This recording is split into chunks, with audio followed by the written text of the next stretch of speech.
Vamos ahora con el apartado B. Este nos dice: luego grafique su frontera de posibilidades de consumo y sombree las nuevas combinaciones de consumo que tiene Francia gracias al comercio.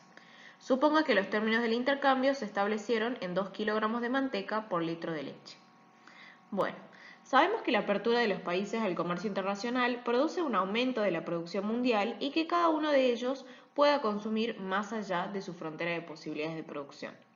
Con esta idea en mente, grafiquemos la frontera de posibilidades de consumo y vamos a ver cómo aumentan esas posibilidades en el caso de Francia.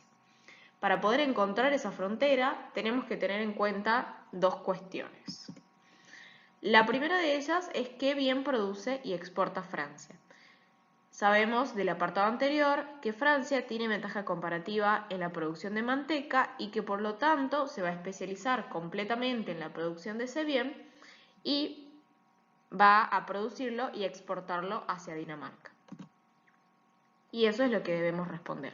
Por otro lado, si Francia va a producir y va a exportar solo manteca, entonces deberá importar la leche desde Dinamarca. La segunda cuestión que tenemos que tener en cuenta es cuáles son los términos del intercambio negociados. Sabemos de la consigna de este ejercicio que estos se han establecido en 2 kilogramos de manteca por litro de leche o equivalentemente 0,5 litros de leche por kilogramo de manteca. También sabemos que la cantidad que Francia puede consumir de manteca será igual a la diferencia entre la cantidad que produce y la que exporta. Eso lo podemos expresar en la siguiente igualdad. También sabemos del apartado A que, dada la ventaja comparativa y la especialización completa de Francia en la producción de manteca, iba a producir en un punto bajo libre comercio que determinaba una producción de 4.000 kilogramos de manteca. También sabemos que la cantidad que Francia puede consumir de leche dependerá únicamente de cuánto importa desde Dinamarca, que lo podemos expresar a través de esta igualdad. Bueno, con todas estas ideas en mente, vamos a construir una tabla en la que representaremos diferentes situaciones que nos darán como resultado distintas combinaciones de consumo de manteca y de leche que serán factibles para Francia, dado que comercia con Dinamarca. Acá tenemos nuestra tabla y vamos a plantear la primera situación. Vamos a suponer que Francia decide que no exportará manteca y que toda la producción se destinará a consumo interno. Vamos a usar la primera igualdad que planteamos en la diapositiva anterior, que dice que el consumo de manteca de Francia va a ser igual a la diferencia entre lo que produce y lo que exporta. En este caso, como no exporta nada, este segundo término va a ser igual a 0, con lo cual, si reemplazamos los datos que ya conocemos, tenemos que el consumo de manteca va a ser igual a 4.000 kilogramos. Ahí ya podemos completar la primera fila de la tabla. Vamos a una nueva situación. En este caso vamos a suponer que Francia decide exportar 1.000 kilogramos de manteca. En este caso, si volvemos a plantear nuestra igualdad y reemplazamos los datos de esta nueva situación, tenemos que el consumo de manteca va a ser de 3.000 kilogramos. Ahora, en este caso, para poder determinar el consumo de leche, necesitamos utilizar el dato de los términos del intercambio, dado que ese dato es el que nos permite saber cuál es la razón de intercambio de un bien por el otro. En este ejercicio, esa razón se estableció en 2 kilogramos de manteca por litro de leche. Entonces, para poder obtener el consumo de leche, debemos resolver la siguiente regla de 3 simple. En la primera fila simplemente hemos reescrito lo que nos dicen los términos del intercambio. Sabemos que por 2 kilos de manteca obtenemos a cambio 1 litro de leche. Entonces, si nosotros exportamos 1.000 kilogramos de manteca, obtenemos a cambio el resultado de esta ecuación en litros de leche. Entonces, si ustedes resuelven, pueden ver que eso les da como resultado 500 litros de leche. Entonces ya tenemos la otra coordenada de nuestro punto. Y ahí lo podemos reemplazar en la tabla. Supongamos ahora que Francia decide exportar 3.000 kilogramos de manteca. Entonces, si hacemos el mismo procedimiento, reemplazamos nuestros datos y tenemos que el consumo de manteca va a ser igual a 1.000 kilogramos.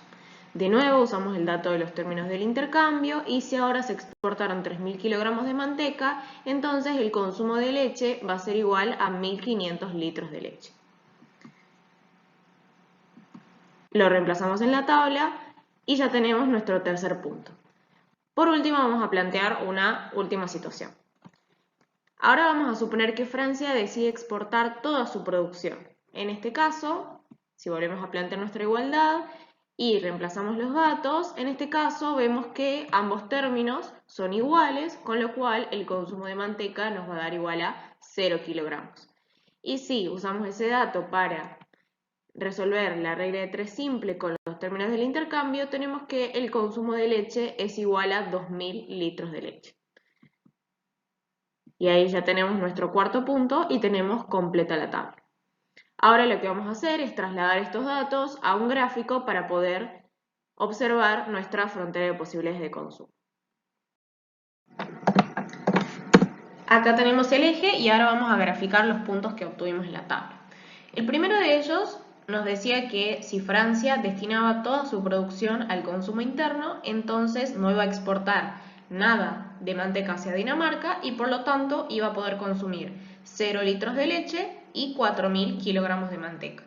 Recuerden que los 4.000 kilogramos de manteca era la cantidad máxima que Francia podía producir dadas su nivel de tecnología y los recursos disponibles. El segundo punto nos decía que si Francia exportaba 1.000 kilogramos de manteca, iba a poder consumir 500 litros de leche, que es este punto que ven acá. El tercero de ellos nos decía que si Francia exportaba 3.000 kilogramos de leche, iba a poder consumir 1.500 litros de leche y 1.000 kilogramos de manteca. Y la última situación nos planteaba que si Francia exportaba toda su producción, es decir, los 4.000 kilogramos de manteca, iba a poder consumir 2.000 litros de leche y 0 kilogramos de manteca. Si nosotros unimos estos puntos, obtenemos la frontera de posibilidades de consumo. Vale la pena hacer algunas aclaraciones con respecto a este gráfico. En primer lugar, las 4 situaciones que planteamos para poder definir las distintas combinaciones de manteca y de leche para poder graficar la frontera son arbitrarias. Ustedes pueden elegir cualquier combinación y plantear diferentes situaciones para poder graficar esta misma recta, pero teniendo en cuenta que siempre las cantidades de manteca que va a poder exportar Francia se van a encontrar entre 0 y 4.000, es decir, entre 0 y la cantidad máxima que puede producir de ese bien. Mientras ustedes tengan presente esa advertencia, van a poder obtener esta misma gráfica sin problemas. Otra cuestión a tener en cuenta es que, como vemos, la frontera de posibilidades de consumo es una línea recta. Es decir, que si nosotros hubiéramos marcado 2 puntos, cualesquiera de esta gráfica, hubiera sido suficiente para poder trazarlo. Por ejemplo, si hubiéramos definido simplemente la primera situación que nos definía la ordenada del origen y la cuarta situación que nos definía la abscisa del origen, con eso ya hubiera sido suficiente para poder trazar la recta. Acá les dejo las coordenadas de cada uno de los puntos, que es exactamente lo mismo que pueden ver en la tabla en la diapositiva anterior. Con esto ya tenemos terminada la primera parte del ejercicio. Ahora lo que tenemos que hacer es mostrar las nuevas combinaciones de consumo que son posibles para Francia gracias al comercio internacional con Dinamarca. Para ello lo que tenemos que hacer es graficar conjuntamente las fronteras de posibilidades de producción y de consumo de Francia para poder ver claramente esa ganancia. Eso es lo que vamos a hacer ahora. Graficamos nuevamente el eje, tenemos nuestra frontera de posibilidades de consumo y vamos a incluir la frontera de posibilidades de producción. Lo que podemos ver acá es que ambas fronteras comparten un punto en común, que es la ordenada del origen. Ya dijimos que esa ordenada del origen estaba vinculada con la máxima producción que puede hacer Francia de manteca, dadas su nivel de tecnología y los recursos disponibles, considerando que se especializa completamente en el bien en el que tiene ventaja comparativa, que era la manteca. A partir de este punto, lo que podemos ver es que la frontera de posibilidades de consumo comienza a abrirse por encima de la frontera de posibilidades de producción y esa distancia se va haciendo cada vez más grande. Esto lo que nos está mostrando es que Francia, gracias al comercio internacional con Dinamarca, puede expandir sus posibilidades de consumo de manteca y de leche por encima de sus posibilidades de producción. Si nosotros marcamos todas esas nuevas combinaciones de consumo de ambos bienes, vamos a tener como resultado esta área sombreada que nos muestra claramente cuál es la ganancia en consumo que obtiene un país, en este caso Francia, gracias a la apertura al comercio internacional. Por último, les dejo acá una pequeña conclusión que podemos ver claramente en este gráfico. Lo primero de ello es que si Francia estuviera en una situación de autarquía, es decir, no comerciara con ningún país, entonces podría consumir únicamente aquello que produce. Es decir, que su frontera de posibilidades de producción coincidiría exactamente con su frontera de posibilidades de consumo. Ahora, en este caso, que es el que estamos viendo gráficamente, es una situación en donde un país, Francia, se abre al comercio internacional, se especializa completamente en el bien en el que tiene ventaja comparativa y entonces su frontera de posibilidades de consumo es mayor a su frontera de posibilidades de producción. Bueno, con esto terminamos el ejercicio, espero que les haya servido y nos vemos en un próximo video.